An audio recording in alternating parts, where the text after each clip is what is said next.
Hello and welcome back to Mallory in the Library.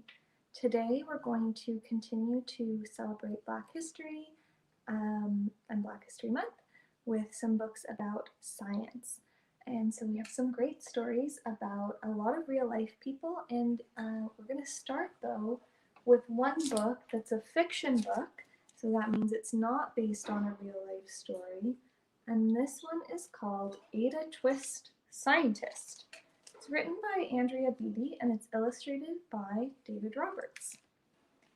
And now, I know some people might have their science class and think, well, that's, maybe harder for them to learn, or especially with science and math together, but I think that you'll be really inspired by the amazing work that these people have done. And this one does not have a dedication. Ada Marie, said not a word till the day she turned 3. She bounced in her crib and looked all around, observing the world but not making a sound. She learned how to climb and made her big break, with a trail of chaos left in her wake.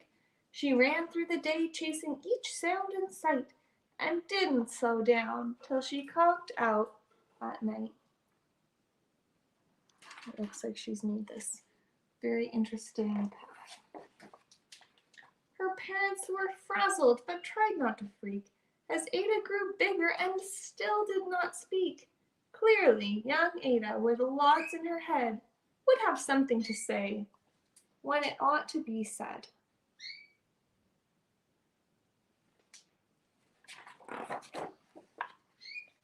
That's just what happened when Ada turned 3. She tore through the house on a fact-finding spree and climbed up the clock just as high as she could. Her parents yelled, "Stop!" as all good parents would. Ada's chin quivered, but she did not cry. She took a deep breath and simply asked, "Why?"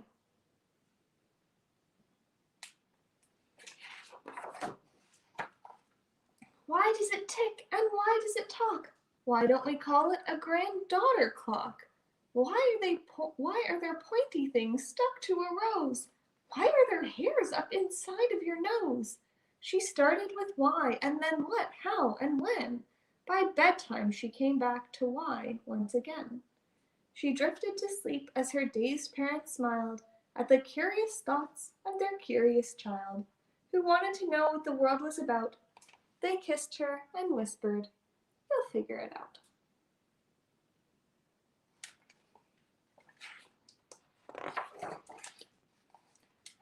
Her parents kept up with their high-flying kid, whose questions and chaos both grew as she did. These are some of the questions that she asks. Why does it? How? How does it? Will it be the same? What if? Why?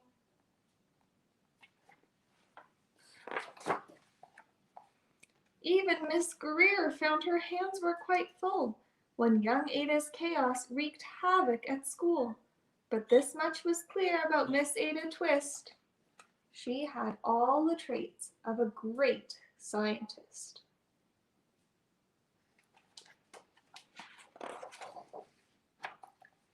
Ada was busy that first day of spring, testing the sounds that make mockingbirds sing, when a horrible stench whacked her right in the nose, a pungent aroma that curled up her toes. "Zowie," said Ada, which got her to thinking, what is the source of that terrible stinking? How does a nose know there's something to smell? And does it still stink if there's no nose to tell? She rattled off questions and tapped on her chin. She'd start at the start, where she ought to begin. A mystery, a riddle, a puzzle, a quest. This was the moment that Ada loved best.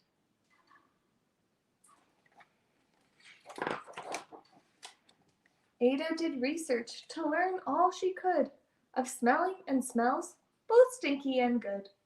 One hypothesis Ada thought could be true. The terrible stink came from Dad's cabbage stew. She tested and tested, but soon Ada knew it was time to come up with hypothesis 2.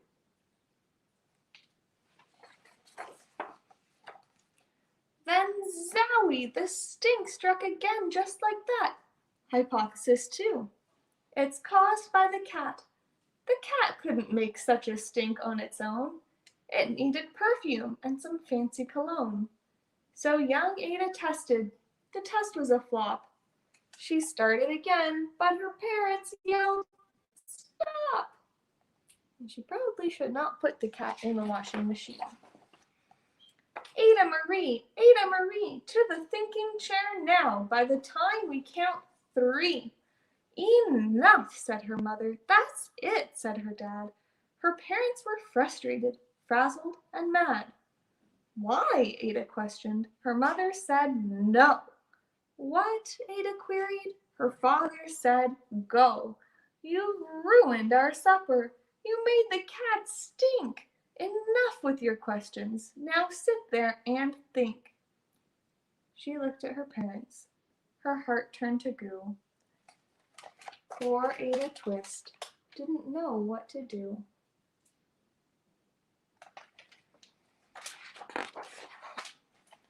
She sat all alone by herself in the hall, and Ada once more could say nothing at all.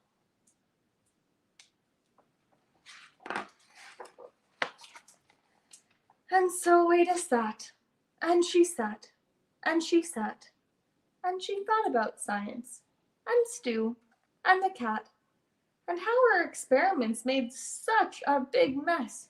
Does it have to be so? Is that part of success? Are messes a problem? And while she was thinking, what was the source of that terrible stinking? Ada Marie did what scientists do. She asked a small question, and then she asked 2. And each of those led her to 3 questions more, and some of those questions resulted in 4. As Ada got thinking, she really dug in. She scribbled her questions and tapped on her chin. She started at why, and then what, how, and when. At the end of the hall, she reached why once again. She might get in trouble for drawing on the walls with a pencil. Her parents calmed down, and they came back to talk. They looked at the hallway and just had to gawk. No patch of bare paint could be seen on the wall. The thinking chair now was the great thinking hall. They watched their young daughter and sighed as they did. What would they do with this curious kid who wanted to know what the world was about? They smiled and whispered, "We'll figure it out." And that's what they did, because that's what you do when your kid has a passion, and that hurt is true. They remade their world, now they're all in the act of helping young Ada sort fiction from fact. She asked lots of questions, how could she resist? It's all in the heart of a young scientist.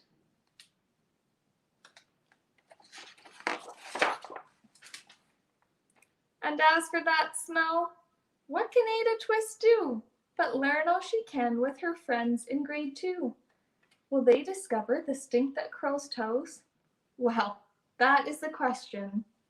And someday, who knows? So I think that the important thing we learn from this book is that lots of scientists ask questions all the time, and then they have ways that they learn how to find the answers. And so if you would like to be a scientist, you'll have to start thinking about what questions you would like the answers to and how you would find those answers out. The next book, we're going to talk about space, and there's 2 really important women. One in this first book, and then there's a second book.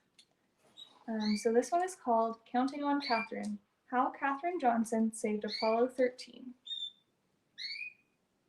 And this book is by Helene Becker, and it's illustrated by Dow Frommerk. It says, for Catherine, her daughters, and all who looked at the stars, and for Madeline, Audrey, and Sabrina, all this and more. And so this book is about a real person who worked for NASA a while ago, and so we'll learn all about her and her story. Catherine loved to count. She counted the steps to the road, the steps up to church, the number of dishes and spoons she washed in the bright white sink.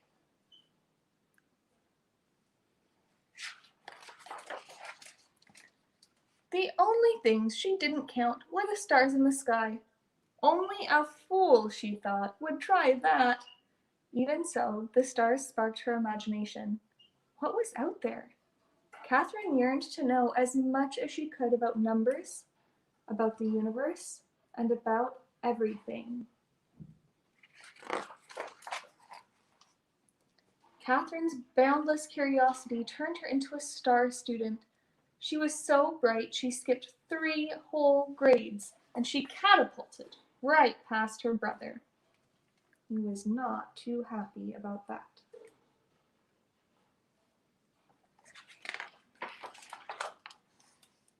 By the time she turned 10, Catherine was ready for high school.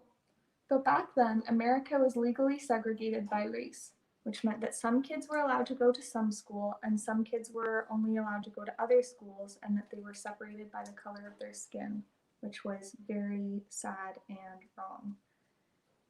Her town's high school did not admit black students of any age. Catherine burned with fury. She wanted more than anything to keep learning. There was so much to know.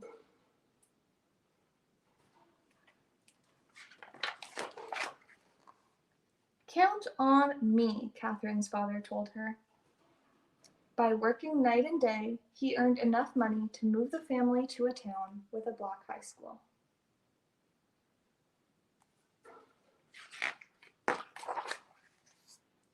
Catherine loved high school.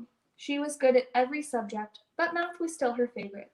She dreamed of becoming a research mathematician, making discoveries about the number patterns that are in the foundations of our universe. In those days, though, there were no jobs as research mathematicians for women. The professions that were available to them were teaching and nursing. So Catherine became an elementary school teacher. She liked her job and she loved her students, but she never stopped dreaming about exploring numbers.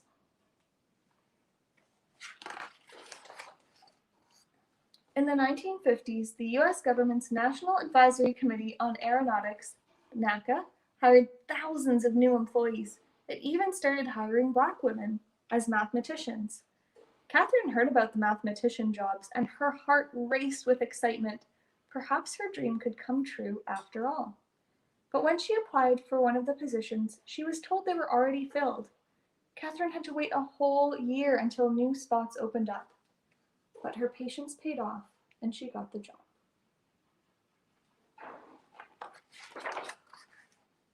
A few years later, the Soviet Union sent a rocket ship into space, launching a space race with the United States. NACA was rolled into a new space agency, the National Aeronautics and Space Administration, NASA, which is still around today. Catherine now found herself at the heart of America's space program. She worked as a computer because electronic computers were not widely used yet. All the computers were women. They were given the tasks that men thought were boring and unimportant. But that didn't bother Catherine. She knew that without her contributions, a spaceship couldn't reach its destination, nor could it safely return to Earth.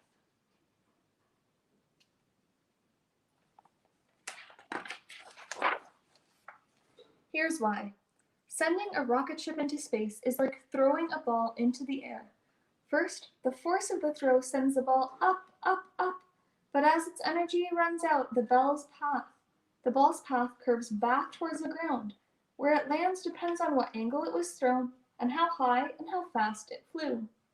Because math is a kind of language, Catherine could ask those questions. How high would the rocket ship go and how fast would it travel? Using numbers. And numbers would provide the all-important answer. Where would it land? To find out, Catherine plotted the numbers she calculated on a graph. And when she joined the points together, they formed a curved line. At one end of the line was Earth at the time the rocket ship launched. At the other was where Earth would be when the ship landed.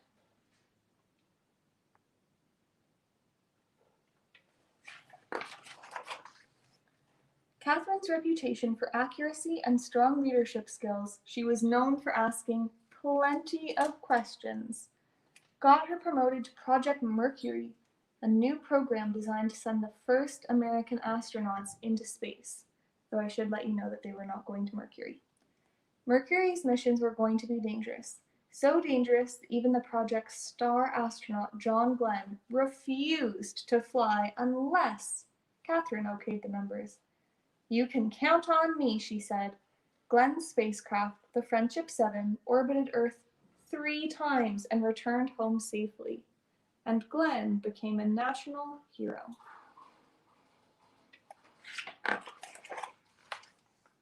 Catherine was promoted again.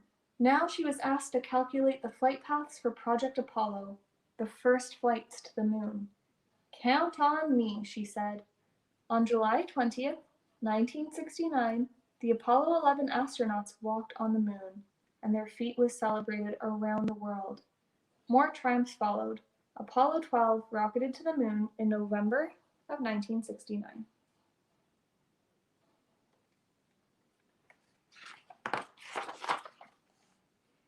Apollo 13 launched on April 11, 1970, but on the third day of Apollo 13's flight, the worst thing happened: an explosion in space.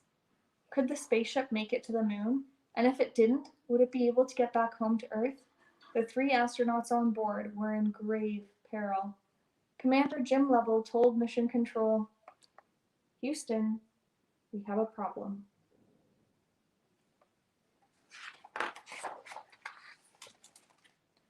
Back on Earth, Katherine Johnson got a phone call. Her flight path calculations would have to be done all over again, and perfectly. It would be the toughest challenge of her life. Catherine told Mission Control, "You can count on me." She rolled up her sleeves, took a deep breath, and began doing the math. She worked hard and fast. A few hours later, Catherine's calculations were finished. The flight path to return home would take the ship around the far side of the moon. From there, the moon's gravity would act like a slingshot to zing the ship back to Earth. To get home, the crew of Apollo 13 would have to follow Catherine's course exactly by burning off fuel at precise intervals. If the astronauts made a mistake, their ship would drift through space forever.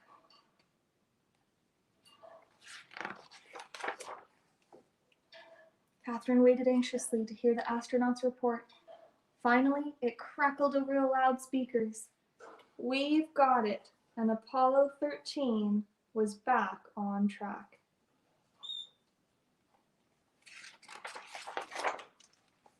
Katherine Johnson had done it. She'd brought Apollo 13 home. She was no longer the kid who dreamed of what lay beyond the stars, because she was a star herself.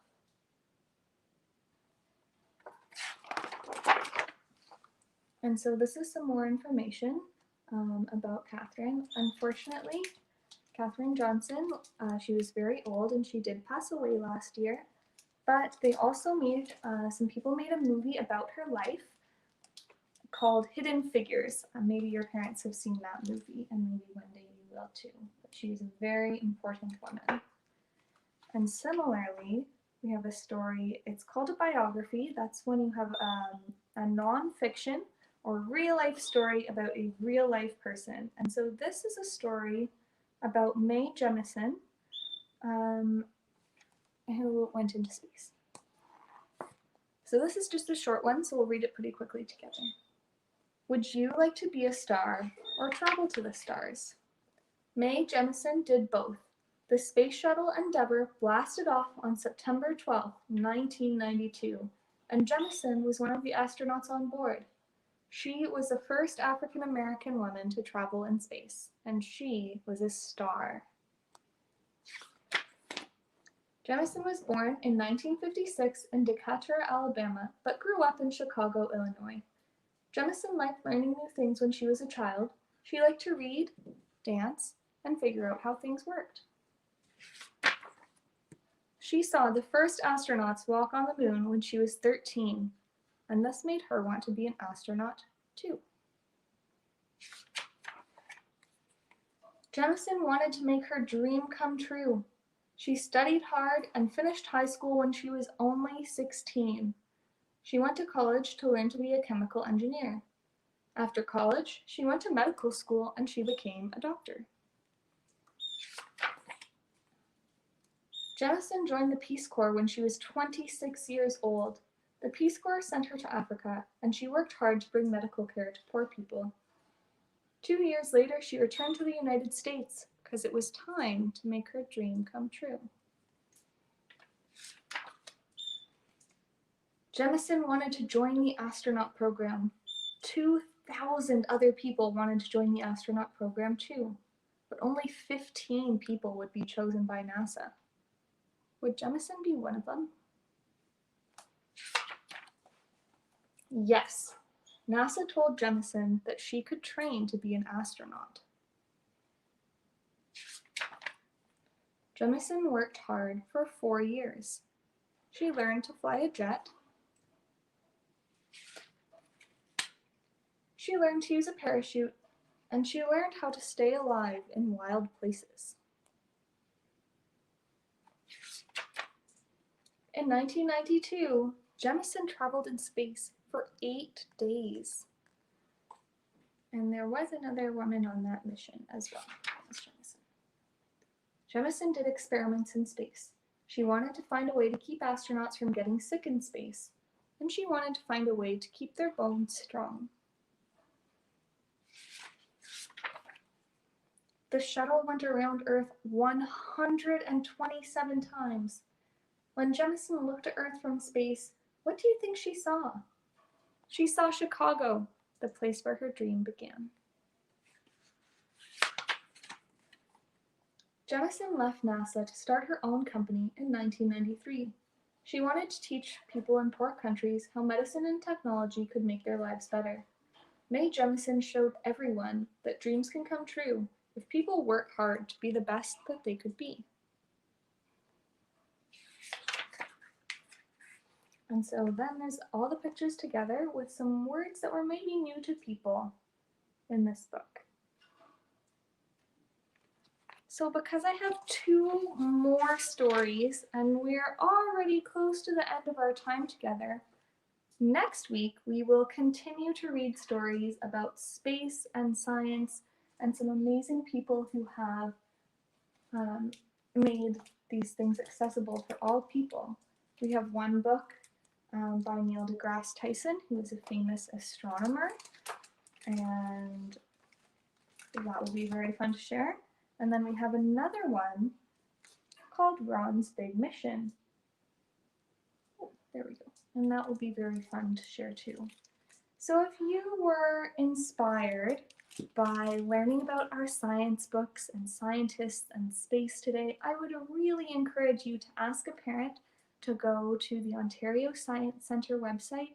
They have so many activities for kids of all ages that you can do with stuff just around your house, or things that you can read and videos that you can watch. And don't forget to always ask questions and be curious, and that's what will help you be a good scientist. So until next week, when we'll talk more about space and science and adventures, have a great week and stay warm and stay safe. Goodbye.